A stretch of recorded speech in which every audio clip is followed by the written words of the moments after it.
ছেলেদের জন্য মাহরাম কারা। মাহরাম না চিনার কারণে প্রতিনিয়ত আমরা চোখ দিয়ে গুনাহ করছি, ইবাদতের স্বাদ বিনষ্ট হচ্ছে। আমরা পর্দা পুশিদা ভুলে থাকার কারণে আল্লাহ তাআলার ফরজ একটা বিধানকে প্রতিনিয়ত আমরা লঙ্ঘন করছি। ছেলেদের জন্য মাহরাম হচ্ছে মায়ের সামনে ছেলে যেতে পারবে, ফুফুর সামনে যেতে পারবে, খালার সামনে যেতে পারবে, শাশুড়ির সামনে যেতে পারবে। দুধ মা, যে মা ছোটবেলায় দুধ পান করিয়েছে, সে মায়ের সামনে যেতে পারবে।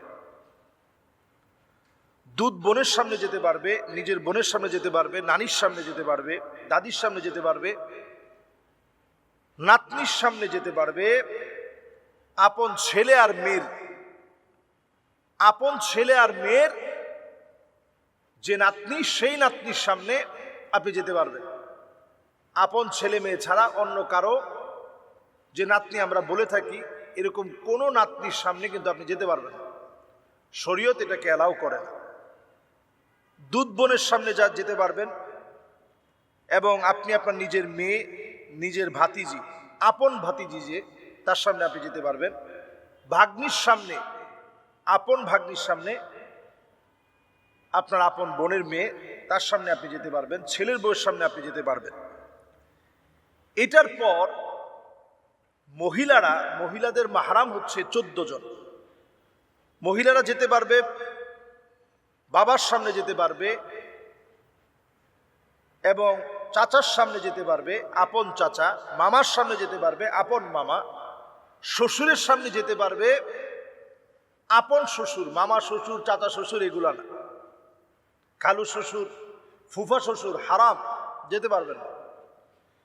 এরপরে মহিলারা যেতে পারবে আপন ভাইয়ের সামনে, নিজের দাদার সামনে, নিজের নানার সামনে, নিজের নাতি, ছেলের ঘরের হোক মেয়ের ঘরের হোক, এই নাতির সামনে যেতে পারবে। আপন দুধ ভাইয়ের সামনে যেতে পারবে, ছেলের সামনে যেতে পারবে, ভাইয়ের ছেলের সামনে যেতে পারবে, বোনের ছেলের সামনে যেতে পারবে, আপন ভাইয়ের ছেলে, বোনের ছেলে। মেয়ের জামাইয়ের সামনে যেতে পারবে, দুধ ছেলের সামনে যেতে পারবে। এছাড়া অন্য কারোর সামনে আপনি পর্দাবিহীন আপনি চলতে পারবেন না, যেতে পারবেন না, দেখা সাক্ষাৎ দিতে পারবেন না। আমাদের দেশে অনেকে আমরা এই বিষয়টা বুঝি না, বুঝলেও বুঝার মতো বুঝি না। বাংলাদেশে পর্দা কয়েক স্টাইলে হয়।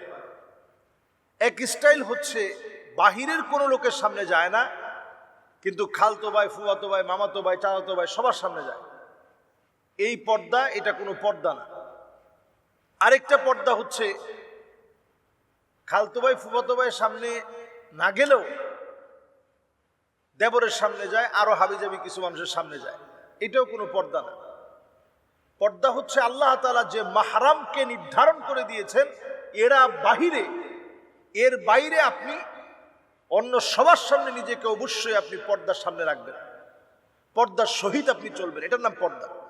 এই বিধানকে আল্লাহ রাব্বুল আলামিন ফরজ করেছেন, এবং প্রতিনিয়ত ফরজ। 24টা ঘন্টা ফরজ।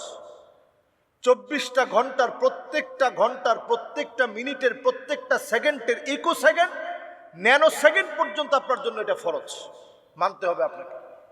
যদি আপনি না মানেন, আপনি শ্বশুর আপনার পুত্রবধূকে যদি বাধ্য করেন যে দেবরকে খানা বেড়ে দিতে হবে, আপনি শাশুড়ি আপনি যদি বাধ্য করেন দেবরকে খানা বেড়ে দিতে হবে, তার সামনে কিসের পর্দা? এটা যদি আপনি বাধ্য করেন, আল্লাহ রসুলের হাদিসের পরিভাষায় আপনার নাম দাইয়ুস।